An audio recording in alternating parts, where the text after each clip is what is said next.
Hey friend, please subscribe. 1 second for you. Big deal for me. I don't cook. I've never been a chef, or even someone who enjoys spending time in the kitchen. I'm more the type to grab takeout or throw something together quickly, no frills, no stress. But when your wife spends the entire year planning elaborate dinners, hosting parties, and organizing family gatherings, at some point, you start to feel like you should at least try to contribute. That's how it started. Not out of passion or any deep-rooted desire to impress her, but simply because I wanted to be useful, to make her see that I could handle something, that I wasn't just the guy who always sat back and let her handle it all.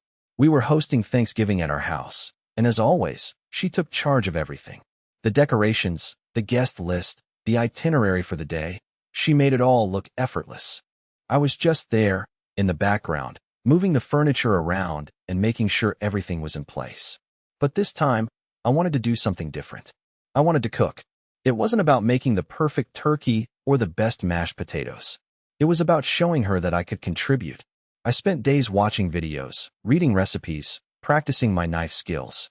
It was my project, my way of taking the pressure off her for once. And I was determined to make it a success. The day of the dinner arrived, and I was ready. I had spent the entire morning in the kitchen. There was a turkey in the oven, stuffing on the stove, and pies cooling on the counter. It wasn't gourmet, but it was mine. I felt a sense of pride that I hadn't felt in a long time. Seraphina, my wife, was busy in the living room, making sure everything was set for our guests. Her phone was glued to her hand as usual, checking in with people, answering emails. I didn't mind.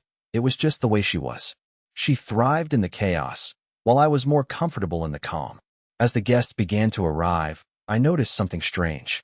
There was a distance between us that hadn't been there before. Maybe I was being paranoid, or maybe it was just the stress of the day, but it felt like she was avoiding me. She greeted everyone, laughed at jokes, made small talk, but whenever I tried to engage, she seemed distracted. When it came time to sit down for the meal, I took my place at the head of the table, nervously watching everyone's reactions. Seraphina took her seat across from me, her smile bright, but somehow forced. The first few moments went by without incident. Everyone was digging into the food, commenting on how it all smelled amazing. Then, she spoke. "Wow, Oliver," she said, cutting into her turkey. "I didn't expect this from you. It's edible." I forced a laugh, trying to brush it off, but the bite in her tone wasn't lost on me. Her words, though playful, stung more than I wanted to admit. I wasn't the world's best cook, but I had put effort into this. I had worked hard to make sure it would be good. But she didn't stop there. "Seriously," she continued, poking at the mashed potatoes. "I can't believe you actually managed to get this right. I mean, you were always the one who burned the pasta." She said it like it was a joke, but the way she said it, the way she looked at me, it felt like a punch in the gut. I tried to laugh along, but something in me snapped. "Do you always have to do that?" I asked, my voice shaking more than I'd intended. "Why can't you just enjoy it for once? I'm doing my best here." Her face froze, and for a moment, I thought she might apologize. But instead, she let out a small, dismissive laugh and turned her attention back to her plate. "Oh, relax," she said, waving me off. "I'm just joking. Lighten up, will you?" But I couldn't shake the feeling that there was something more to it. There was always something more with Seraphina. It wasn't just the food. It was the way she spoke to me, the way she made me feel small, like I was always 2 steps behind her. The night dragged on, and the comments kept coming, each one more cutting than the last. At first, I tried to play it cool, pretending it didn't bother me. But I could feel the anger building inside me. How could she? How could she tear me down like this, in front of everyone, over something so small? Finally, the dessert came. It was a simple apple pie, nothing fancy, but I was proud of it. I had spent hours getting the crust just right, making sure the filling wasn't too runny. I thought maybe, just maybe, this would be the moment she'd say something nice. She took a bite, then paused. She said, setting her fork down with a clink. "It's not bad, but it's a little undercooked. The crust is soggy. I guess I shouldn't be surprised." The words hit harder than anything else she'd said. It wasn't the criticism, really. It was the way she said it. Like it was a failure, like I was a failure. And that's when I realized, it wasn't just the food. It was everything.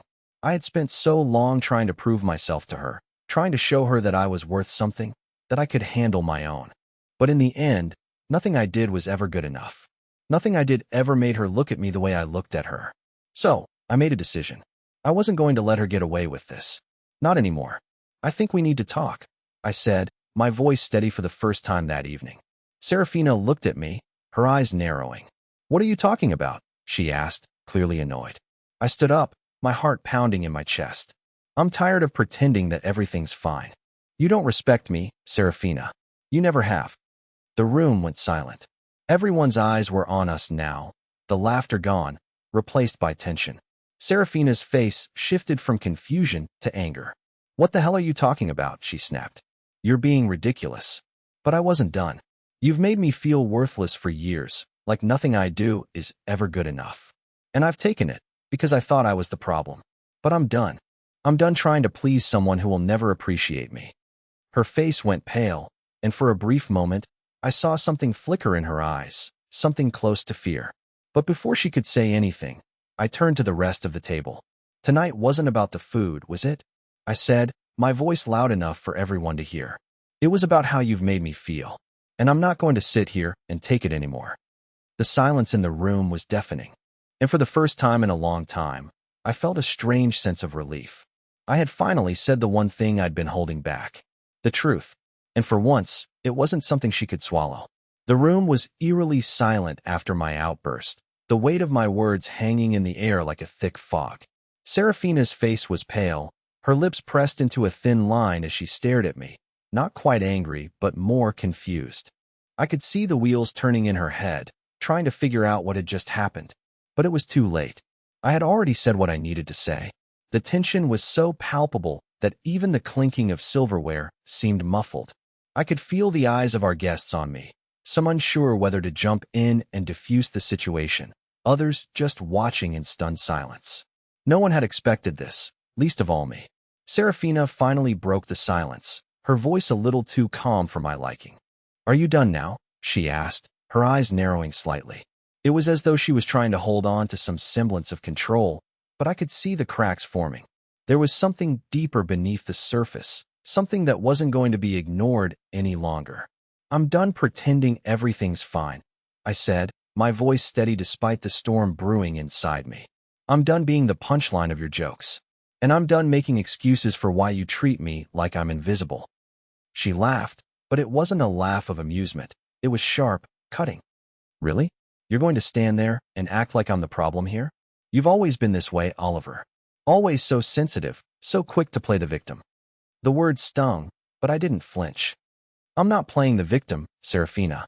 I'm just tired of being treated like one. I've been nothing but supportive of you, but you've never once given me the same respect. She shook her head, her eyes rolling. You're blowing this out of proportion. It's just a joke. You can't take a joke. That was it, the final straw. You think this is a joke? I shot back, my voice rising. Everything's a joke to you. You think you can just tear me down with your words, and I'll laugh it off? Well, guess what? I'm done laughing. For a moment, she seemed to soften. But it wasn't the softness of someone who regretted their words. It was the softness of someone who had gotten too used to having control over the situation. She sighed, rubbing her temples as if I were giving her a headache. You always overreact, she muttered under her breath. Maybe if you weren't so insecure, this wouldn't be an issue. I was stunned. I had never seen her like this before, so cold, so dismissive. For all the years we'd been together, I had always assumed that no matter what, we had each other's backs. But now, I was beginning to realize how wrong I'd been. Seraphina stood up abruptly, her chair scraping loudly against the floor. I don't have time for this, she snapped. I've got guests to entertain. She turned to the table, giving a fake smile to our family and friends. Sorry about this, everyone. I'll make sure we keep things moving along. And just like that, she tried to erase everything. The laughter returned, the chatter resumed, and it was like nothing had happened. But I couldn't shake the feeling of betrayal, the gnawing realization that the woman I had once trusted had never truly seen me for who I was. She didn't care about me, not the way I cared about her. As she moved to join the others, I remained seated, my mind racing. I had spent so long trying to be the perfect husband, always putting her needs first, always trying to make her happy. But now, I saw that it had never been enough. I wasn't the man she wanted. Not because I wasn't good enough, but because she had never really wanted to see me at all. But something inside me shifted. I wasn't going to let this go. Not now. Not ever again. I had spent so many years trying to be the husband she expected, the one who always supported her, who always smiled through the insults. But now I saw the truth. And the truth, as much as it hurt, was that I deserved better. As the night went on, I kept my distance, sitting quietly while the evening unfolded around me. Seraphina was busy, charming everyone with her usual charisma, but I could see the cracks. The way her smile never quite reached her eyes. The way she fidgeted when she thought no one was looking. She was the one who was uncomfortable now, not me. Dinner was over, the dishes cleared away, and everyone began to relax, lounging in the living room. But I couldn't shake the feeling that I was playing a role I didn't want to be a part of anymore. I knew I couldn't let this go on any longer. Something had to change. And for once, I wasn't going to sit by and let her control the narrative. The truth wasn't just about the food, it was about everything. All the years of silence, of swallowing my pride, of pretending that I was happy when I wasn't. That night, I made a vow to myself. I wasn't going to let her mock me anymore. Not over something as insignificant as cooking. The truth was much bigger than that. And soon, she was going to learn that the truth was a lot harder to swallow than she thought. As the evening wore on, I could feel the weight of my decision pressing on my chest. I couldn't just let it go. This wasn't about the food anymore. This was about everything. About years of feeling unseen, of being the joke in a marriage I thought was built on trust. I'd spent far too long swallowing my pride, making excuses for Seraphina's behavior, convincing myself that I was the one who needed to change. But tonight, everything had shifted. She had shown me her true colors. I glanced over at her. She was sitting on the couch, laughing with her friends, her head thrown back in that way she had when she was truly enjoying herself. Her laughter rang out, infectious, but it felt like it belonged to someone else. Someone I no longer recognized. She seemed so effortless, so confident in the world she'd built around her, while I stood on the outside, forgotten. But something inside me snapped. The realization hit me like a punch to the gut. I was done playing this role.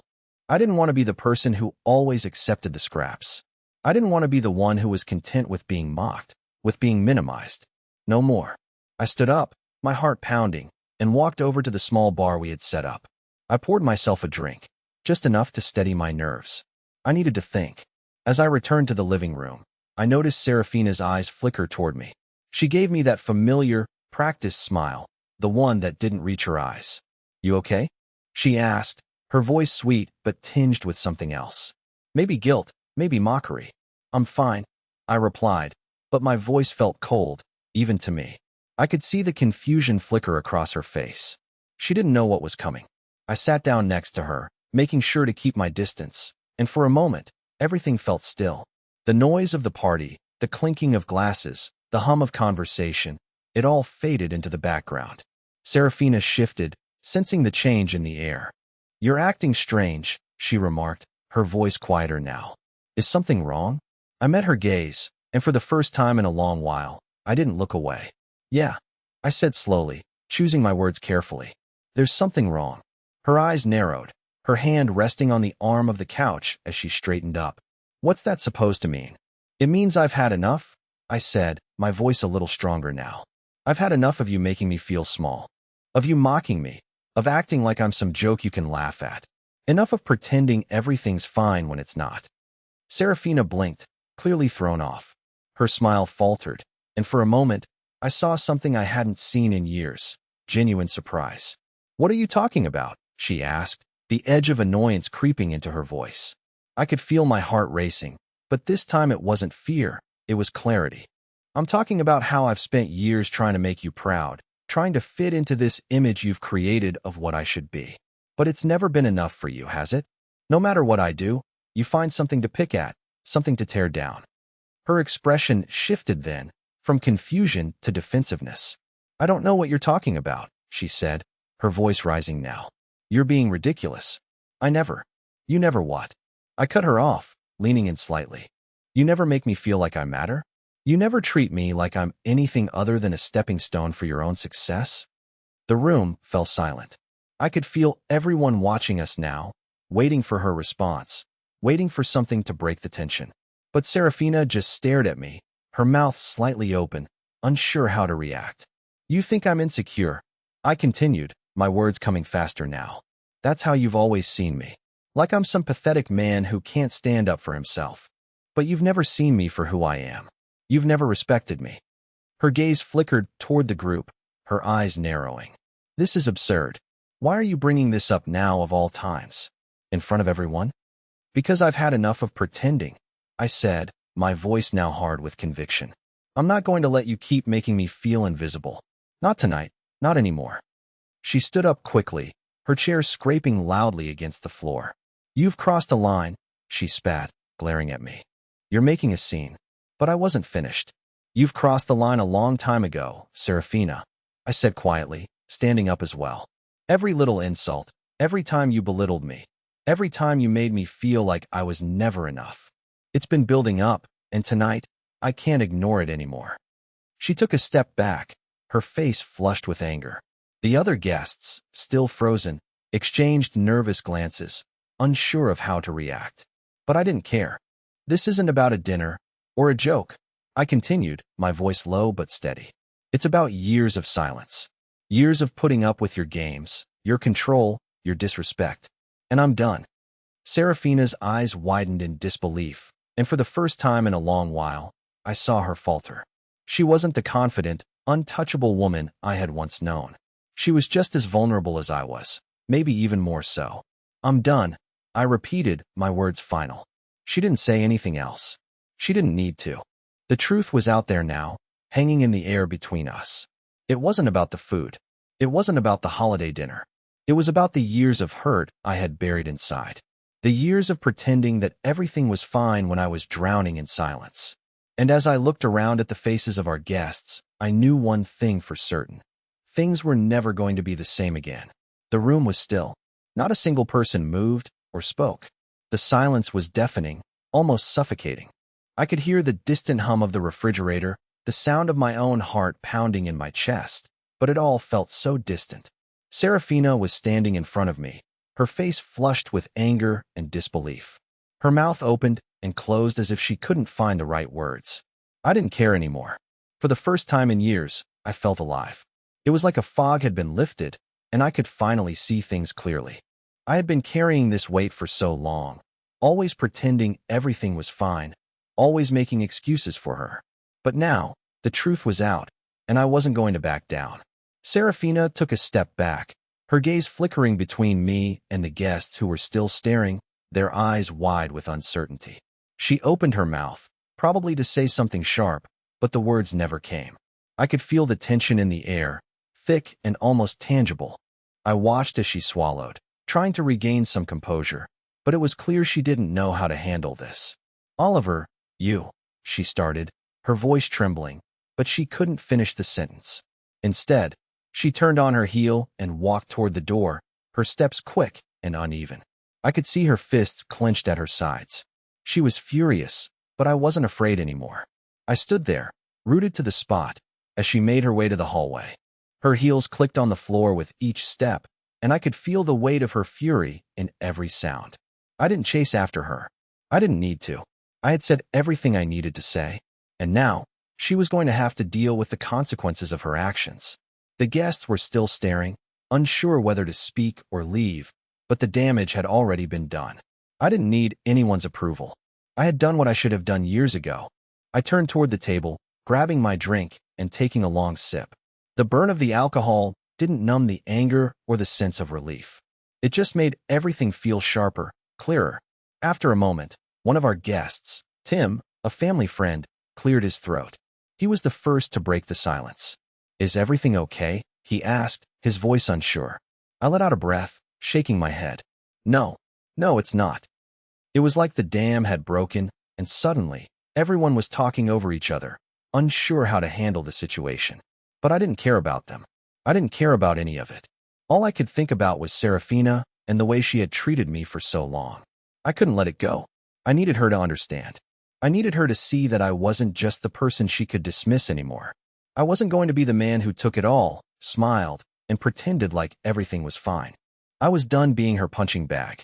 Minutes passed, and the noise in the room grew louder. But I remained silent, lost in my thoughts. What had happened to us? How had we gotten here? What had changed between us? Seraphina had always been the one with the control. She had always been the one who made the rules, who dictated the terms of our relationship. I had always been the quiet one, the one who stayed in the background, trying to make her happy. But now I was done. I wasn't going to let her call the shots anymore. And yet, as the minutes stretched on, the silence in the room grew heavier. Something was off, and I couldn't quite place it. I turned toward the hallway, where Seraphina had stormed off, wondering if she had calmed down. But she didn't come back. After what felt like an eternity, I decided to leave. I stood up, walking slowly toward the door, my mind racing. I knew I needed to confront her.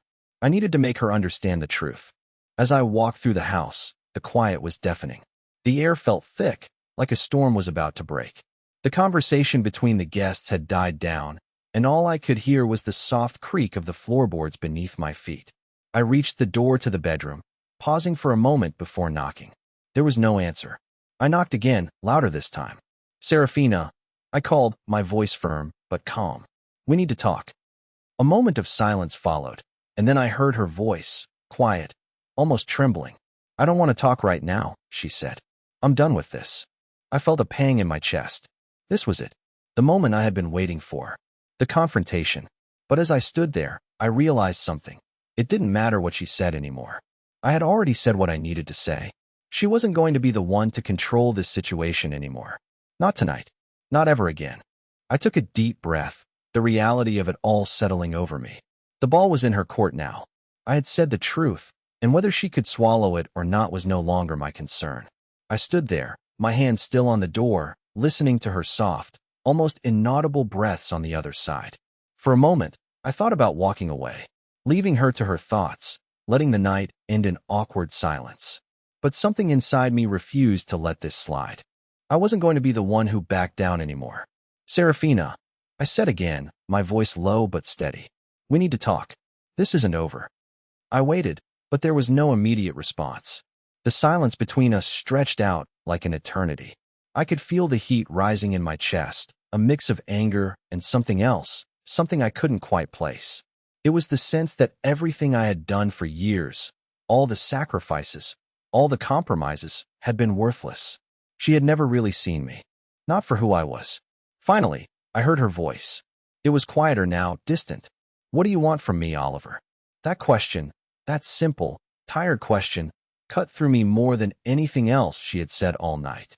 It was like the last thread of hope I had for our relationship unraveling in front of me. She didn't understand. "I want you to listen," I said, taking a deep breath. "I want you to hear me for once. I've spent too long letting you walk all over me, letting you make me feel small, and I'm done with it."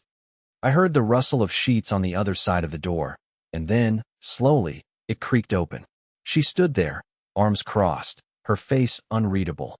She was still beautiful, still the woman I had fallen in love with, but in that moment, it felt like she was a stranger. "I didn't know you felt like this," she said, her voice flat, as though she were reading lines off a script. "I don't think you ever cared enough to know." I shot back, frustration bubbling up. "You've been so wrapped up in your own world that you never even bothered to see what was happening with me, what I needed." She took a step back, almost like she was preparing to defend herself, but I didn't let her. "Not this time. I've always been here, Seraphina," I continued, my words coming faster now. "Always trying to please you, trying to be the husband you wanted, but you were never satisfied. Nothing I did was ever good enough, and now I'm done. I can't do this anymore." Her eyes flashed with something, anger, guilt, or maybe both, but she didn't speak. She just stood there, her arms still crossed, her posture defensive. "I didn't mean to hurt you," she said, her voice quieter now. "I never did." I could see the struggle in her eyes, but I wasn't going to let her off the hook. "You didn't mean to, but you did. And that's what I can't ignore anymore. The way you made me feel, like I was always less than you, like I had to constantly prove myself." Her lips trembled slightly, and for a moment, I thought she might finally say something real. But instead, she turned her back to me, walking toward the window. "Maybe I never realized how much I hurt you," she said softly, almost to herself. "But that doesn't change anything, does it? What do you want from me now, Oliver?" I stepped closer to her, my heart racing. "I want you to admit it. I said, my voice breaking slightly. I want you to admit that you've been cruel, that you've taken me for granted, and that it's time to stop pretending everything's okay. She didn't turn around, didn't even flinch. I'm not asking for forgiveness. I continued, my words more fragile now. I just need you to understand. I'm not the man I used to be. I'm not the guy who will let you walk all over him anymore. Finally, she turned, her face softening. There was something different in her eyes now, something closer to regret. I never meant to make you feel that way, she whispered. I never wanted to hurt you. I looked at her, really looked at her, and in that moment, I realized something. This wasn't about us anymore. It wasn't about what she had done or what I had done. It was about who we had become. Two people who had drifted so far apart, who had lost sight of each other. I don't think we're the same people we were when we started, I said quietly. She didn't answer. She didn't need to. I stepped back, my heart heavy but clear. It was time to let go. The truth had been spoken, and whatever happened next was up to her. It wasn't about getting an apology anymore. It was about knowing that I had finally stood up for myself. And as I turned to leave, I knew one thing for sure. I wasn't going to be the same man I was when I walked into that dinner. The truth wasn't something that could just be swallowed. Not by her, not by me. And whatever came next, whether it was the end or a new beginning, was going to be on our terms. Not hers. Not mine. Ours. I didn't wait for her to speak again. I couldn't. The words were already hanging in the air, thick and heavy, and I felt like I'd said everything I needed to say. I turned and walked toward the door, my heart still pounding in my chest. There was a strange calm settling over me, but it didn't feel like relief. It felt like finality. The kind of finality that comes with knowing you've crossed a line, and there's no going back. As I reached the door, I heard Seraphina's voice, small and hesitant. Where are you going? She asked. I paused for just a moment, not turning around. I'm going to get some air, I said, my voice steady. I need to think. I didn't give her a chance to respond. I left, stepping out into the cool night air. The streetlights outside cast a faint glow, the world outside seeming to hold its breath. The air was crisp, almost biting, but it felt good against my skin. It felt like I was finally awake, like I had broken free from something that had been suffocating me for far too long. I walked aimlessly, trying to clear my head, trying to process everything that had just happened. What now? What did I even want from this point forward? For so long, I had been caught in the cycle of trying to be the perfect husband, the one who could handle everything, who could make Seraphina proud. But it had never been enough. I had never been enough. I found myself at a small park, sitting on a bench, looking out at the empty swings swaying gently in the breeze. I didn't know how long I'd been sitting there, but it felt like hours. I didn't hear my phone ringing at first. It was only when the screen lit up that I noticed it was Seraphina calling. I hesitated for a moment before answering. Oliver, she said, her voice strained. Can we talk? Please? I took a deep breath. I hadn't expected this. After everything that had happened, I wasn't sure what she had left to say, but there was a part of me that still wanted to hear it. I couldn't deny that. I'm listening, I said quietly. I don't know what to say, she stammered, her voice shaky. I never meant to hurt you. I didn't realize how bad it had gotten. I could hear the uncertainty in her voice. It wasn't the confident Seraphina I knew. This was different. This was vulnerable. I don't know if I can fix this, she continued. But I want to try. Please, Oliver. Come home. I closed my eyes, letting her words sink in. The truth was, I didn't know what to do either. Part of me wanted to forgive her, wanted to believe that things could be fixed. But another part of me, the part that had spent years watching my needs come last, wasn't so sure. I don't know if I can come back, Seraphina, I said, my voice softer now. I need time. I need space to figure out if this is something we can even fix. There was a long silence on the other end. Okay, she finally said, her voice barely a whisper. I understand. Take all the time you need. Just don't leave me. I didn't respond right away. Part of me wanted to say something reassuring, something to ease her pain. But the truth was, I wasn't sure what the future held. I wasn't even sure what I wanted anymore. I'll be back when I'm ready, I said, my words steady but distant. But right now, I need to figure things out. I hung up before she could say anything else, my heart heavy with uncertainty. It was like a door had been opened, and now I was standing on the edge, unsure whether I should walk through it or leave it closed. The night felt longer as I sat there, the weight of my decisions pressing on my chest. I had confronted her, had finally said what I needed to say, but that didn't mean the answers were any clearer. The truth was, I didn't know what was next. I didn't know if I could forgive her. I didn't know if I could ever go back to the way things were. But for the first time in a long time, I felt like I was in control. And that alone gave me a sense of power I hadn't realized I'd been missing. Whatever happened next, I knew one thing for sure. I wouldn't be the same man who walked into that dinner. I didn't go back that night. Instead, I drove. No destination in mind. Just miles of empty road, the glow of streetlights passing like slow blinks in the dark. It wasn't like me to disappear. Normally, I'd text her if I were 5 minutes late. But something about that night felt final. Like if I returned too soon, the silence would swallow me whole again. I ended up in a parking lot outside an old 24-hour diner. The kind with buzzing fluorescent lights and cracked vinyl booths. I sat alone at a corner table, nursing a bitter coffee that had clearly been sitting too long on the burner. Across from me, a couple laughed over pie, oblivious to the war going on in my head. I should have felt relief. I had finally spoken my truth. But something gnawed at me, something I couldn't quite name yet. I pulled out my phone, stared at the screen. No new messages. No calls. Nothing from Seraphina. For a second, I wondered if she was sitting at home just as shaken as I was. But I doubted it. She always knew how to compartmentalize. She could be cracking jokes with our guests 1 minute and emotionally detached the next.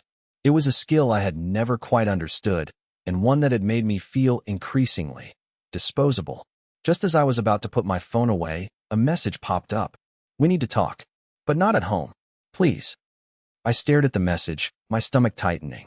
No emoji. No apology. Just that. I didn't answer. Instead, I did something I probably shouldn't have. I opened her social media. And what I saw made my heart stop. Earlier in the evening, while I was in the kitchen, busting my ass trying to make her proud, she had posted a selfie in our dining room. Glass of wine in one hand, the other delicately resting under her chin. Captioned, "When your husband insists on cooking, and you're just here hoping not to die of salmonella face with tears of joy." My blood went cold. The comments were worse. Her friends, most of whom I barely knew, were piling on. Brave woman face with tears of joy. Can't wait for the emergency room pics. Hope he at least managed to open the wine right weary face. It felt like someone had punched me in the throat. So while I was sweating over gravy and burning my hands on hot pans, she was online, turning me into a joke. This wasn't just about a dinner anymore. It wasn't even about years of snide comments or emotional distance. This was calculated. Public. She had humiliated me, and she'd done it before anyone had even tasted the food. I sat there, in that ugly booth, staring at the screen, feeling like the biggest idiot on the planet. And still, part of me tried to rationalize it. Maybe she thought it was harmless. Maybe it was just a joke. Maybe. No, this wasn't harmless. This wasn't thoughtless. This was intentional. I closed the app, heart racing, thoughts spiraling. If she had done that while I was just a room away, what else had she been hiding? Then a terrifying, quiet thought whispered through my brain. What if the food wasn't the only thing she'd been mocking behind my back? And suddenly, I couldn't sit still anymore. I had to know. I needed answers. Because I had this sinking feeling that what happened at dinner was only the surface. And the truth? It might turn out to be far worse than anything I'd said out loud. I didn't go back to the house that night. I couldn't. Instead, I spent a few more hours driving aimlessly until I finally pulled into a parking lot by the beach. It was just past midnight, and the world felt frozen, quiet. The moonlight was sharp on the water, and I felt a calm, almost therapeutic emptiness wash over me. It was like the universe had paused, just for me. I couldn't stop thinking about that post. The words, the comments, each one a jab I couldn't undo. I had spent so much time trying to fix things, trying to be a version of myself that would make her proud, but in the end, I wasn't the one who was broken. She was. I didn't care about the joke anymore. It wasn't the food, or the dinner, or even her mocking posts that mattered. What mattered was how she had never really seen me. How she had used me, chipped away at my self-worth over the years, and treated me like I was just someone there to fill a role, until the moment she needed to elevate herself at my expense. But it was over now. I was done. I took a deep breath, sitting in my car, feeling a strange calmness sweep over me. I wasn't the same person who had walked into that dinner hours ago. I wasn't that quiet, small man who had let her dismiss him. I had spoken my truth, and that was the first step toward taking control back. I looked at my phone one last time. She had sent another message. Oliver, I'm sorry. I realize now how hurtful I've been. Please come home. Let's talk. For a second, I thought about responding. I thought about going back, about maybe fixing things. But then, I remembered the years of silence. The constant undermining. The way she had treated me like an afterthought, a joke to laugh at. I didn't know her an explanation anymore. I didn't need her validation. I had spent too long trying to get her to see me, and it was clear now, she never would. I didn't answer her. Instead, I started my car and drove back to my apartment. The weight in my chest had lifted, but it wasn't a sense of relief. It was a quiet victory. I had finally stopped playing her game. The next morning, I packed a few things and made plans to meet with a lawyer. It wasn't a decision I made lightly, but I knew it was time. I wasn't going to let myself be gaslighted or belittled any longer. Later that week, I got a call from her. This time, her voice was different. Not the sharp tone of someone who was controlling the situation, but the voice of someone who knew they had lost. She apologized again, this time with real regret. I was wrong, Oliver, she said softly. I was selfish. I don't expect you to forgive me, but I hope you can find happiness again. You deserve it. Her words stung, but this time, it wasn't because of the hurtful things she'd said. It was because I knew she finally understood what she had done. But it didn't matter anymore. I wasn't going to allow myself to stay in a toxic relationship just for the sake of comfort. A few weeks later, I filed for divorce. It wasn't just for me. It was for the version of myself that had been buried beneath the weight of her criticism. It was for the man I was becoming. The man who stood up for himself, who chose self-respect over appeasing someone who had never truly loved him. As for Seraphina, I don't know what happened to her. I heard through the grapevine that she was devastated, but the truth was, I didn't care. Karma had a way of showing up when it was least expected, and it wasn't long before she realized that being the one in control didn't mean she could get away with everything. A few months after the divorce was finalized, I heard from mutual friends that Seraphina's social life had started to crumble. She had lost connections, people had distanced themselves from her, her sharp, cutting nature had worn too thin. Meanwhile, I found peace. I didn't have the answers to all my questions, but I was finally living for myself, free from the weight of her constant undermining. I focused on the things that mattered: work, friends, finding joy in the small moments. And in time, I found someone who truly appreciated me. It wasn't revenge, it wasn't some grand act of justice. It was something simpler, my own growth, my own journey to happiness. And in the end, that was the best form of justice I could have asked for. For once, I wasn't the punchline of someone's joke. I was the one who walked away with the last word. And that was enough. Please like the video and share your thoughts in the comments. I read them all.